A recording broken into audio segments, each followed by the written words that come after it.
É como se ali só tivesse homens covardes. É como se ali só tivesse homens medrosos, que não tinham coragem de ir ao combate, que não tinham coragem de defender a nação, que não tinham coragem de defender a Israel. Então, eles informados ali sobre Jefité, muitos até dizem assim, né? Talvez a fama dele de varão valoroso, né? Homem valente e valoroso, talvez a fama dele já tivesse chegado ali na casa dos irmãos.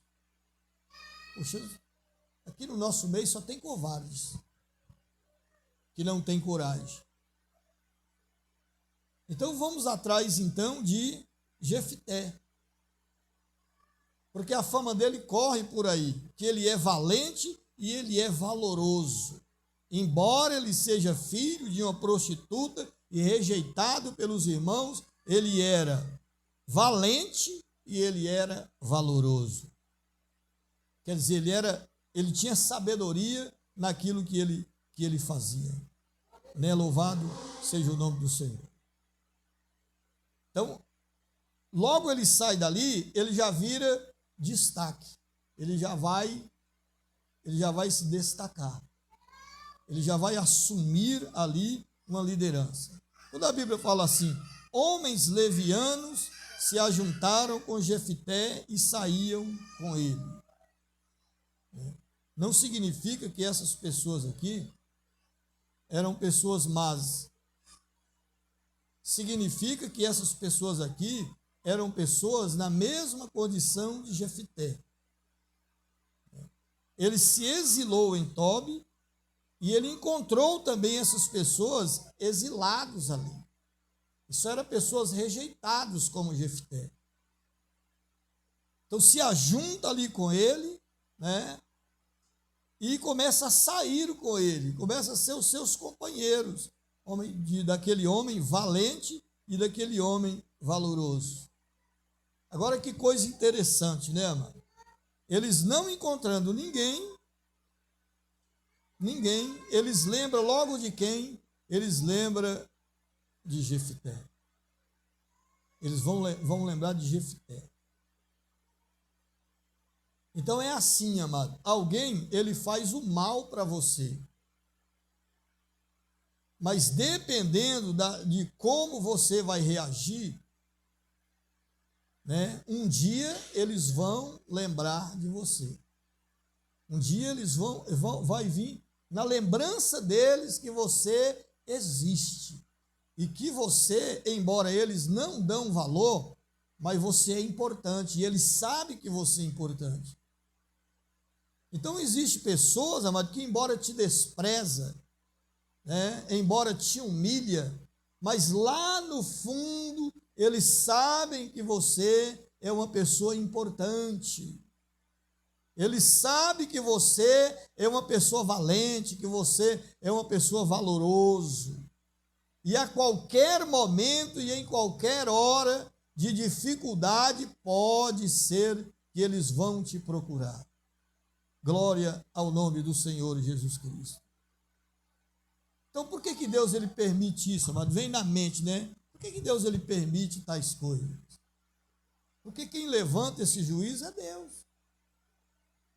Foi Deus que levantou todos os juízes de Israel para livrar Israel. Por que Deus permite isso, amado? Deus permite isso porque Deus conhece o tempo. Deus, ele é soberano. Por isso que ele permite aquele homem, ele ter uma relação ali com uma prostituta, e aquele homem ali morando naquela casa, ele é desprezado, e ele tem que fugir. Por que ele tem que fugir? E homens levianos se juntam a ele. Porque se ele fica ali na casa do pai, ele não seria forjado ali. Ele não seria forjado ali como um verdadeiro líder.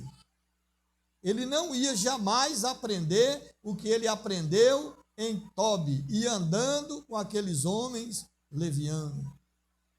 Ele precisava lutar. Então, Deus permitiu que ele fosse se refugiar em Tobi para aprender a lutar, aprender a ser um homem guerreiro, a ser um homem valente, a ser um homem valoroso. Glória ao nome do Senhor e Salvador Jesus Cristo.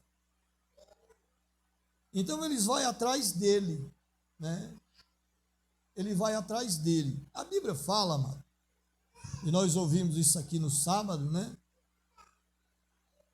Que aquele que se humilha, ele será exaltado, mas aquele que se exalta será humilhado.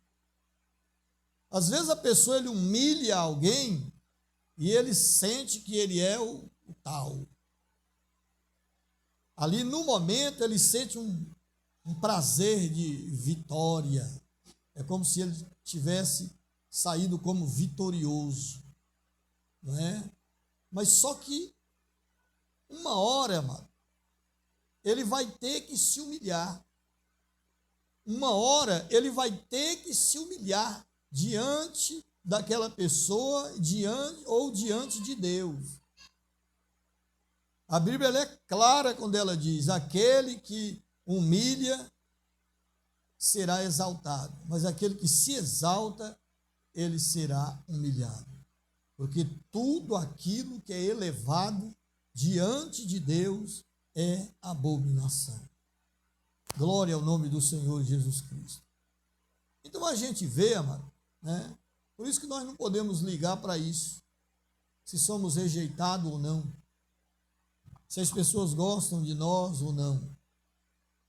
Nós não podemos nos importar tanto com essas coisas. Porque a própria palavra de Deus diz que não foi muitos os sábios que foi chamado por Deus. E não muito também os inteligentes que foram chamados. Eles foram chamados aqueles que são desprezados, os vil.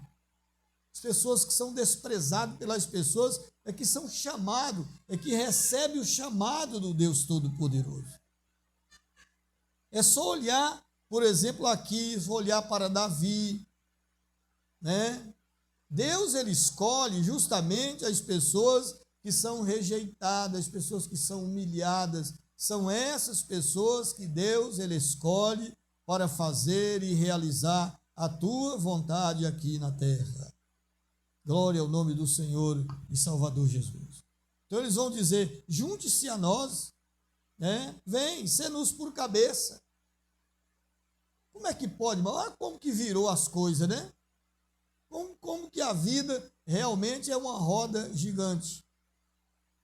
Ou uma gangorra, né? Uma hora está em cima, uma hora está embaixo. O cara que foi mandado embora foi enxotado dali, porque era filho de uma prostituta. Será que ele deixou de ser filho de uma prostituta? Será que aquele homem que eles olhavam e não via valor nenhum na vida dele, amado, agora que ele é um homem forjado, agora eles vê valor nele. Agora eles conseguem ver um grande valor naquela pessoa, no Jefté. Sê-nos por cabeça. Está vendo? Às vezes a pessoa ela é rejeitada hoje. Aí, quando for amanhã, isso pode acontecer na vida da pessoa. Aquele que está embaixo, amanhã ele está em cima. Aquele que está em cima e se exalta, amanhã ele pode estar embaixo. É assim que Deus faz. A um ele levanta, a outro ele abate. E é tudo para manifestação da glória dele, para que o nome dele seja glorificado e seja exaltado. Aquele que era desprezado, agora eles já estão pedindo como líder, como cabeça para ele. Vem e combatamos contra os filhos de Amon. Aí Jefté, como ele era um homem de bom argumento, inteligente, né? Por isso que a Bíblia vai falar que ele era valoroso, porque ele tinha muitas qualidades. Ele vai dizer para eles: porventura não me aborreceste a mim e não me repeliste da casa de meu pai? Porque, pois, agora vieste a mim quando está em aperto? Porque existe pessoas, amado, que se não tiver em aperto, ele não lembra de você. Às vezes ele quer ter uma certa distância de você. Mas se ela ficar em aperto, aí ela te procura. Porque ela sabe que você pode socorrer ela. Porque ela sabe que você tem como socorrer ela. Aí ela te procura. Isso é bom. Porque isso significa que a pessoa tem qualidade. Glória ao nome do Senhor. Embora seja uma qualidade que a pessoa só vê quando está em aperto, né? Mas você vê aqui como que Jefté é um cara que tem um bom argumento. Ele chega ali, é como se ele estivesse dizendo assim: eu tenho que testar para ver se eles realmente estão, ver se eles querem que eu seja líder deles, apenas seja cabeça deles, como cabeça para eles, só enquanto eu estiver naquela guerra. Mas eu quero testar para ver se eles estão realmente, ver se eles esqueceram. Será possível que agora eles busquem a minha ajuda? Será que eles esqueceram de tudo que eles fizeram? Porque às vezes, até na gente mesmo, vem isso na mente. Quando a pessoa, por exemplo, quando a pessoa ajuda alguém, né, e depois ela é desprezada por aquela pessoa, quando é um belo tempo que ele é procurado ali, que vem à mente, será que é possível que ela esqueceu tudo que ela fez contra mim? Não é possível. Só que Jefté pensou isso e ele botou para fora. É como se ele estivesse buscando ali um arrependimento naquelas pessoas. Como se ele estivesse dizendo: não, eu ajudo, mas você precisa estar arrependido daquilo que vocês fizeram contra mim. Como se ele estivesse dizendo assim: não, eu libero o perdão, mas não vai adiantar nada eu liberar o perdão e vocês continuar fazendo a mesma coisa. Eu libero o perdão, mas vocês precisam estar arrependidos.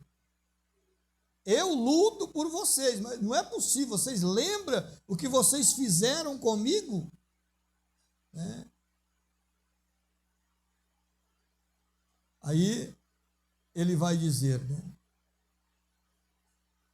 Então Jefté diz aos anciãos: se me tornardes a levar para combater contra os filhos de Amon, e o Senhor me der diante de mim, então eu vos serei por cabeça? Ele quer uma afirmação, ele quer um juramento, ele quer que eles jurem ali.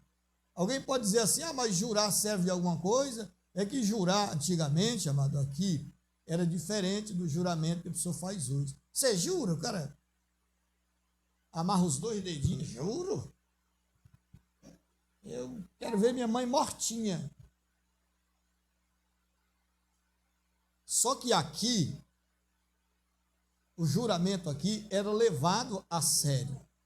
Por isso que a Bíblia vai dizer assim: e disseram os anciãos de Gileade a Jefté: o Senhor será testemunha entre nós, e assim o faremos conforme a tua palavra.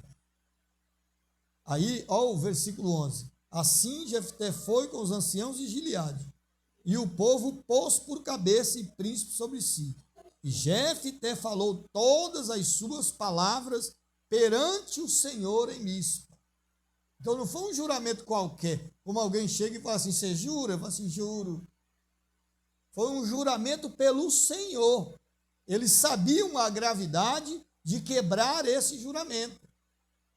Esse juramento aqui, eles sofreriam as consequências não do homem, mas eles sofreriam as consequências do próprio Deus Todo-Poderoso. Era um juramento sério. Então, olha a inteligência de Jefté.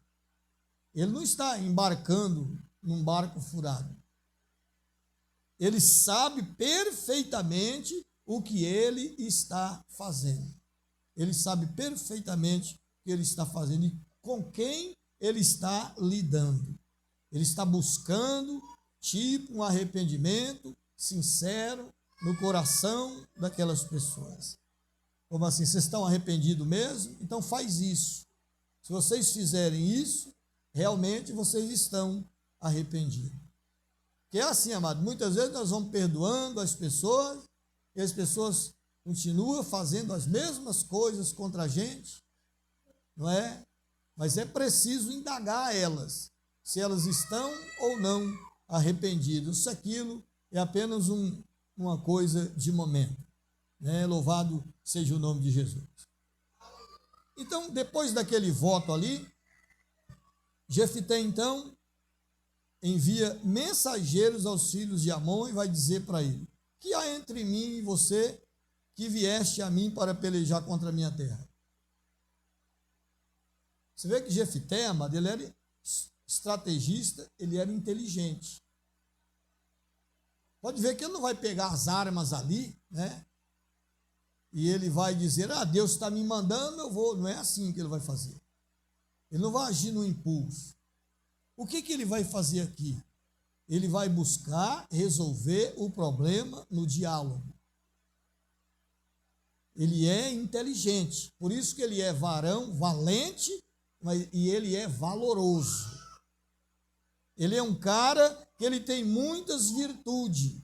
Então, ele vai procurar resolver o problema na paz.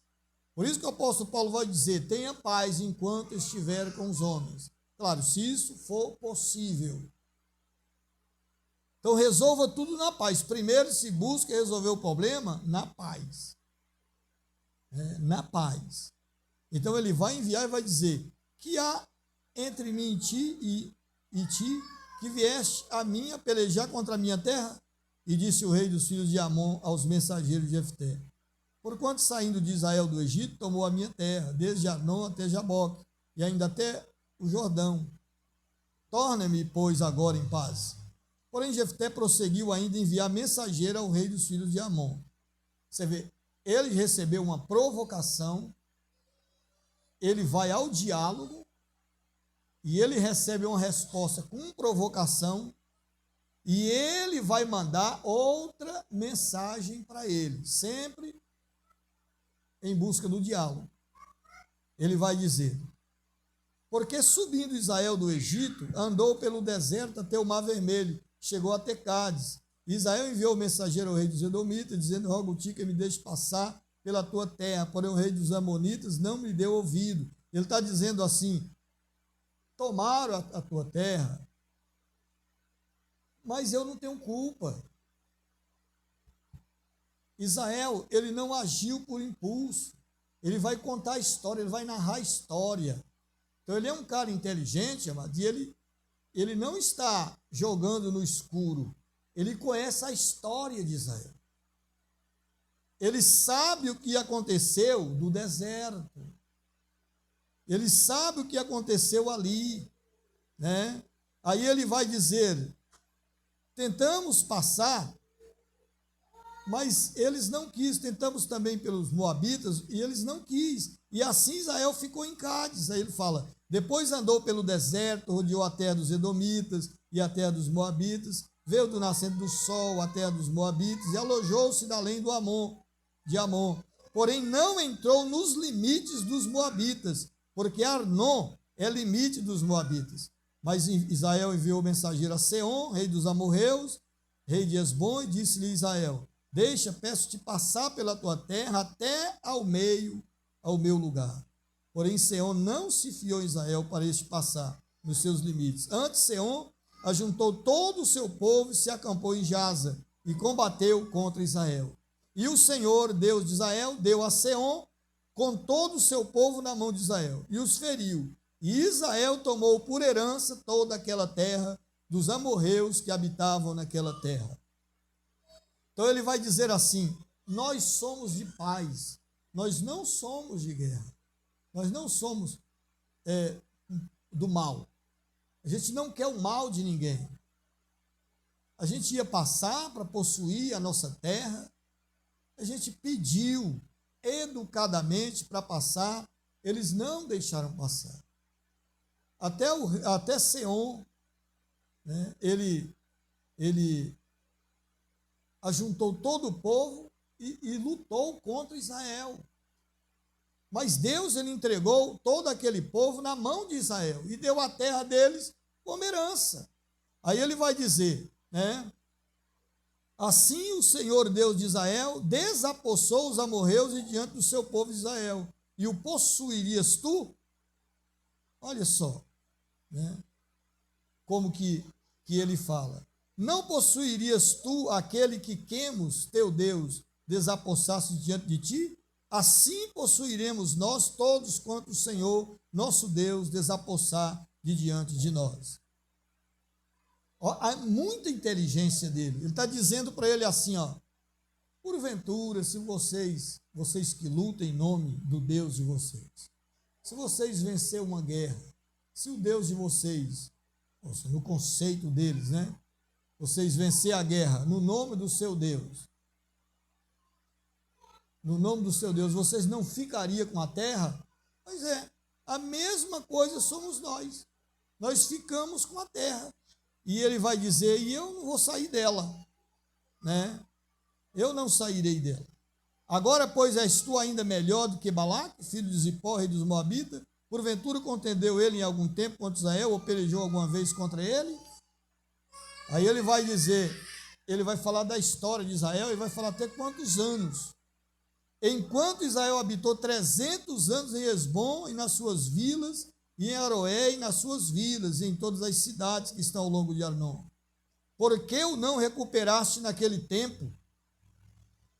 Ele está dizendo, por que você se levanta contra mim? Essa história dessa terra aconteceu há 300 anos atrás. Por que vocês não reivindicaram essas terras lá no passado? Por que agora? Eu fiz alguma coisa para você? Aí ele fala, tampouco pequei eu contra ti, porém tu usas mal comigo em pelejar contra mim. O Senhor, que é juiz, julgue hoje entre os filhos de Israel e entre os filhos de Amon. Você vê, amado, a inteligência dele. Ele vai dizer assim, ó, rei, faz assim, para provar para você que eu não quero o seu mal e não quero o mal do seu povo, né? O Senhor, que é justo juiz, julgue hoje entre os filhos de Israel e entre os filhos de Amon. Quem tiver certo, vence a guerra. Quem tiver errado, perde a guerra. Pronto, acabou. Isso aqui, amado, prova a certeza que ele tinha sido escolhido por Deus, e que Deus, ele estava no comando. Ele está dizendo aqui, ó, embora Israel já teve muitos juízes, e embora hoje eu sou juiz, mas o verdadeiro juiz de Israel é o Deus Todo-Poderoso. Ele é o justo juiz, ele julgue entre os filhos de Israel e entre os filhos de Amon. Maravilha, ele está confiando não na justiça dele, não na justiça própria. Ele está apostando ali na justiça de Deus. Ele está confiando na justiça de Deus. Ele está dizendo assim, ó, Deus, ele é justiça. Se ele é na minha vida, se ele é na vida de Israel, que eu sei que ele vai me dar vitória. Eu tenho certeza. Ele é justo. Ele vai julgar entre mim e entre os filhos de Amon. Porém, o rei dos filhos de Amon não deu ouvido às palavras de Jefté e lhe enviou. Então o Espírito do Senhor veio sobre Jefté e atravessou ele por Gileade de Manassés, porque passou até Mispa de Gileade, e de Mispa de Gileade passou até os filhos de Amon. Olha só, amado, né, o que Deus fez com ele. Antes dele dar partida, a Bíblia diz que o Espírito do Senhor veio sobre ele. E ele então partiu para a guerra. Significa isso para nós? que nós não podemos partir para a guerra sem o Espírito Santo de Deus. Se nós não tivermos a unção do Espírito Santo de Deus sobre a nossa vida, toda guerra ela é vã. Toda guerra a pessoa será derrotada, porque ele não tem aquele que é maior do que todos, do que tudo. Ele não tem aquele que é poderoso, que é Rei dos reis, que é Senhor dos senhores. É preciso que ele tenha o Espírito Santo de Deus para ele lutar as lutas da vida e ele sair como vencedor. Às vezes nós temos uma grande luta pela frente. Às vezes nós temos que encarar uma grande luta, mas nós não buscamos o revestimento do Espírito Santo de Deus, né? Nós precisamos, não só em tempos difíceis, nós temos que buscar o revestimento do Espírito Santo do Senhor na nossa vida, mano, porque os dias são difíceis, os dias são tenebrosos e só vão vencer aqueles que têm a graça de Deus e o Espírito Santo do Senhor em sua vida. Glória ao nome de Jesus. Aí Jefté, né, revestido do Espírito de Deus, ele vai fazer um voto a Deus.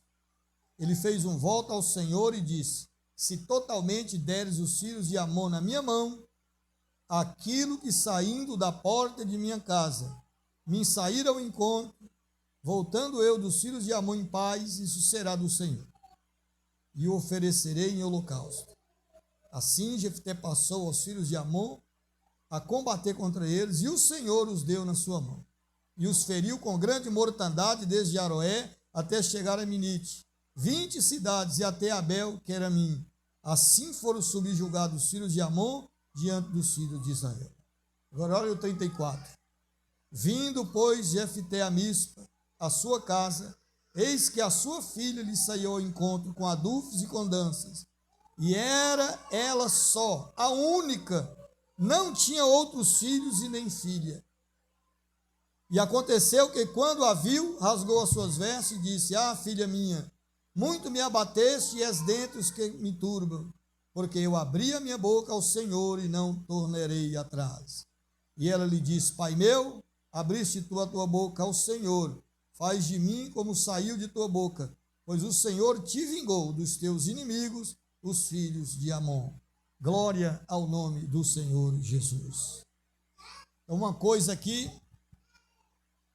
terrível que Jefté ele fez.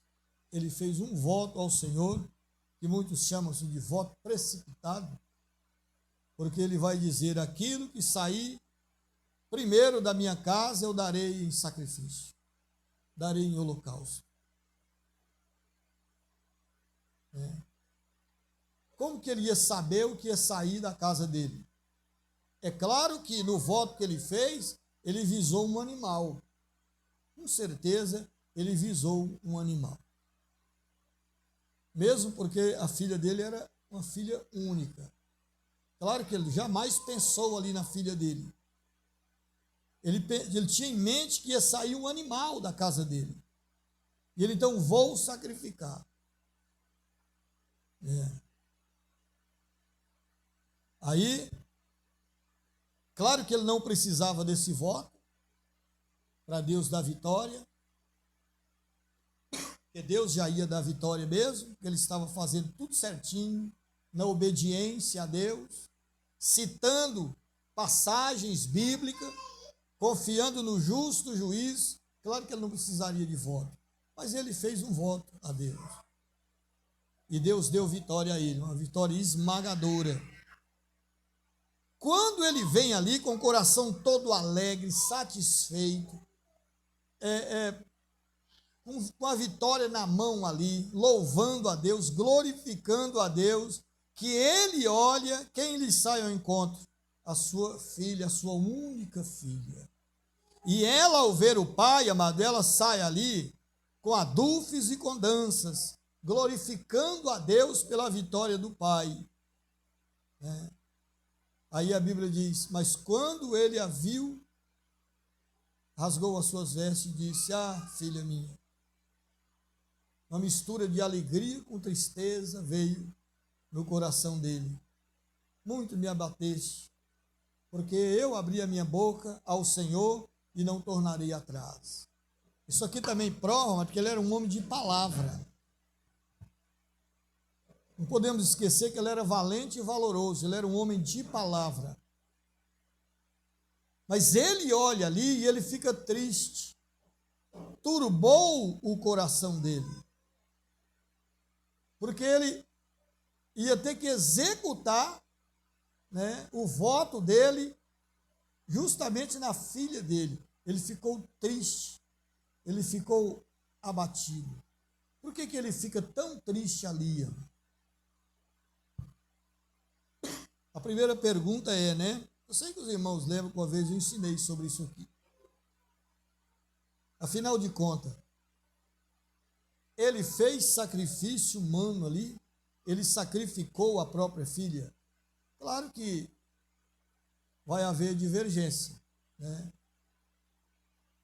Uns vão dizer que sim, outros vão dizer que não.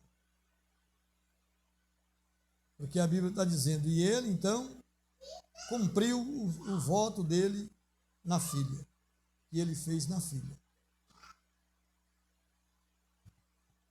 Então, evidentemente, amado, que ele não sacrificou a filha no sentido de matar ela, no sentido dela morrer. E por que então que ele lamenta quando ele viu ela? Ele lamenta justamente porque ela era filha única. Então, Jefté, ele ficou sem descendência. Ele ficou sem descendência. Mas você ficou sem descendência, então ele matou ela. Não, ele ficou sem descendência porque ele fez um voto de castidade com ela. Dela nunca ser entregue a nenhum varão. Por isso que ele lamenta. E agora, o que eu vou fazer? Vou ficar sem descendência. Mas é melhor obedecer a Deus, porque saiu da minha boca. Então eu vou fazer isso. Agora a gente vê a reação dela. Ela vai dizer, Pai meu, abriste tu a tua boca ao Senhor. Faze de mim como saiu da tua boca, pois o Senhor te vingou dos teus inimigos, os filhos de Amon. A gente vê, amado, que ele era uma pessoa que ele tinha temor a Deus. E a gente vê que ela também, ela tinha temor a Deus.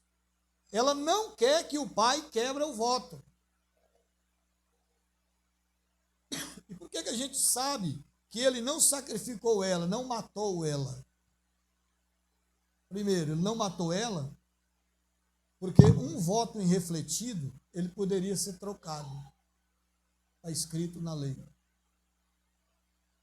Se você fizesse um voto irrefletido, e depois você refletisse sobre aquele voto, ele fala, meu Deus, você podia trocar o voto.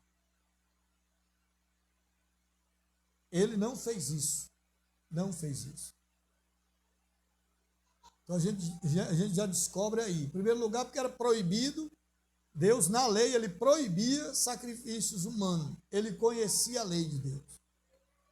Todo judeu sabia dessa lei.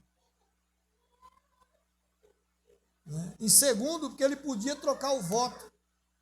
E ele não trocou o voto.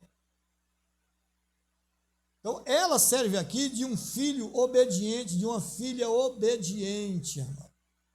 De uma filha que obedece o pai, que é obediente ao seu pai.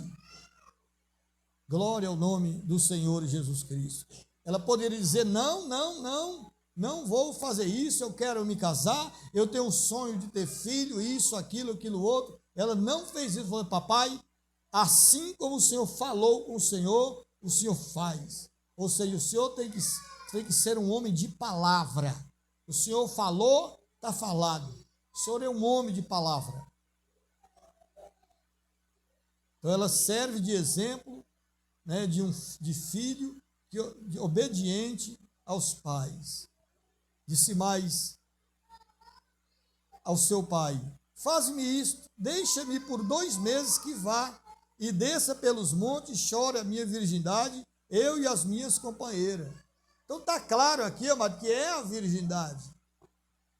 Porque que sentido teria ela, por exemplo, saber que ia ser morta pelo seu pai e ela quer chorar a virgindade? Se fosse assim, ela teria que chorar a morte, não a virgindade. Por que chorar a virgindade? Outra coisa, o apóstolo Paulo, ele diz, lá em 1 Coríntios, capítulo 7, versículo 37, ele diz: se alguém quiser dar a sua virgem, ele pode dar, que não tem problema nenhum, ele dá, porque ela casar não é pecado. Mas se ele não quer dar, ele faz mais bem ainda, manter ela virgem, porque ele está privando ela de dor. Então, realmente existiam esses tipos de voto aqui. Né? É como se ele tivesse fazendo esse voto como Ana fez: Senhor, se tu me des um filho, eu entregarei ele ao Senhor. É como se ele estivesse fazendo mais ou menos um voto assim: a minha filha saiu de casa, vou sacrificar ela ao Senhor. Só que o sacrifício, as pessoas falam, por exemplo, que ela foi morta por causa que está escrito holocaustos. Mas holocausto também, amado, é sacrifício. E sacrifício significa dedicação total, dedicação absoluta. Não quer dizer simplesmente morte, vai morrer. Quer dizer sacrifício, dedicação total ao Deus Todo-Poderoso. Consagração total a Deus. Glória ao nome do Senhor Jesus Cristo. Então a Bíblia vai dizer assim que ela foi e ela chorou a sua virgindade pelos montes. Ele vai dizer: e sucedeu que ao fim de 2 meses, tornou ela para seu pai, o qual cumpriu nela o seu voto que tinha feito. Que voto que ele tinha feito? Olha a continuidade do versículo. E ela não conheceu o varão. Que dificuldade eu tenho de compreender que isso aqui é um voto de castidade. Quando ele fala assim, ó: e sucedeu que ao fim de 2 meses tornou ela para seu pai, o qual cumpriu nela o seu voto que tinha feito, e ela não conheceu o varão. E daqui veio o costume em Israel, que as filhas de Israel iam de ano em ano a lamentar as filhas de Jefté, Gileadita, por 4 dias no ano. Então, a partir desse momento, ela serviu de padrão de sacrifício para as filhas de Israel. Louvado seja o nome de Jesus Cristo. Então é bom, mas a gente recusar, né? Embora há muitas divergências, mas é bom recusar, que foi um sacrifício humano. E por que também que nós achamos que não foi um sacrifício humano? Primeiro, porque era proibido por Deus. Segundo, porque não tem contexto, né? Só tem não existe contexto para provar que foi um sacrifício humano. Não existe em nenhum lugar da Bíblia alguma reprovação de Jefté. A coisa que a gente acha de Jefté é uma passagem que tem lá em Samuel e uma passagem lá do livro de Hebreus, e lá do livro de Hebreus está elogiando ele está na galeria da fé, ele está como um homem de fé. Então, como que Deus ele vai honrar um homem que fez um sacrifício humano? Não tem como ele fazer isso. Segundo ponto, a partir do momento que Jefté ele fez um voto a Deus, né? Ele já estava tomado pelo Espírito Santo de Deus. Ele já estava possuído pelo Espírito Santo de Deus. O Espírito de Deus já estava comandando a sua mente e o seu coração. Então, quando ele faz esse voto, ele já está tomado do Espírito Santo de Deus. E quem conduz ele à vitória é o Espírito Santo de Deus. Você acha que ele, conduzido pelo Espírito Santo de Deus, ele vai cometer um sacrifício humano? Não tem lógica, não existe lógica. Segundo, se foi um sacrifício, ele tinha que ter a aprovação dos sacerdotes. Você acha que os sacerdotes iam aceitar um sacrifício desse? Jamais eles iam aceitar. Então não tem como, amado. Então fica claro aqui. Sucedeu que ao fim de 2 meses tornou ela para seu pai, o qual cumpriu nela o seu voto que tinha feito. E ela não conheceu varão. Ela ficou virgem até o dia da sua morte. Louvado seja o Senhor. Então, o que nós aprendemos aqui para aplicar na nossa vida? Né? Não importa o que as pessoas pensam de você. Não importa. Não importa se elas rejeitam você ou não. Se elas acham você importante ou não. Se elas desprezam você ou não. Não toma isso, né? E fica vitimando você. Não leva isso para a mente e para o coração. Aquilo que as pessoas pensam de mal de você, você deve pensar o seguinte: eu vou provar para elas que eu não sou nada disso. Né? Porque tem muitas pessoas que ela vai pelo que as pessoas dizem. Se a pessoa dizer, a pessoa não presta, então ela começa a fazer um monte de coisa que não presta. Elas mesmo falam assim: você acha que eu não presto? Então você vai ver.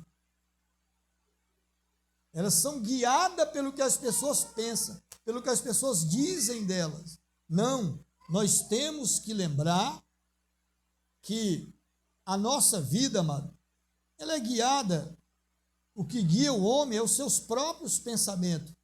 O que as pessoas pensam de você não importa. O que importa é o que você pensa de você. E o que Deus pensa de você. Louvado seja o nome de Jesus. Às vezes você não pode prestar para nada para ela, mas para Deus você é valente e valoroso. Glória ao nome do Senhor e Salvador Jesus Cristo. Aqui também nós aprendemos, amado, que nós temos que tomar cuidado ao falar as coisas para Deus, né? E não fazer votos precipitados. Aliás, nós nem precisamos de voto. No Novo Testamento, por exemplo, ele nem fala de voto, só fala da obediência à palavra de Deus. Se você é obediente à palavra de Deus, você vai ser abençoado por Deus. É isso que Deus quer. Um coração contrito, Deus não desprezará. Porque quando Deus, às vezes o homem, ele olha para você e ele te julga conforme o que ele vê, conforme a aparência, conforme o externo. Mas a Bíblia diz que Deus, ele vê o coração, né? O que Deus procura dentro de você é a verdade e a sinceridade. Louvado seja o Cordeiro de Deus. Então é isso que nós temos que aplicar para a nossa vida, em nome de Jesus. Então na terça-feira que vem, nós vamos estudar aqui, né? Vamos continuar aqui falando sobre Jefté no capítulo 12, um capítulo pequeno, e vamos falar pouco nele, né? Só até o versículo 7. Depois nós vamos falar bem rapidinho de mais três juízes, né? E vamos chegar em Sansão, que é um juiz muito conhecido, né, do povo de Deus. Fique de pé em nome de Jesus, vamos agradecer ao Senhor por hoje, em nome de Jesus.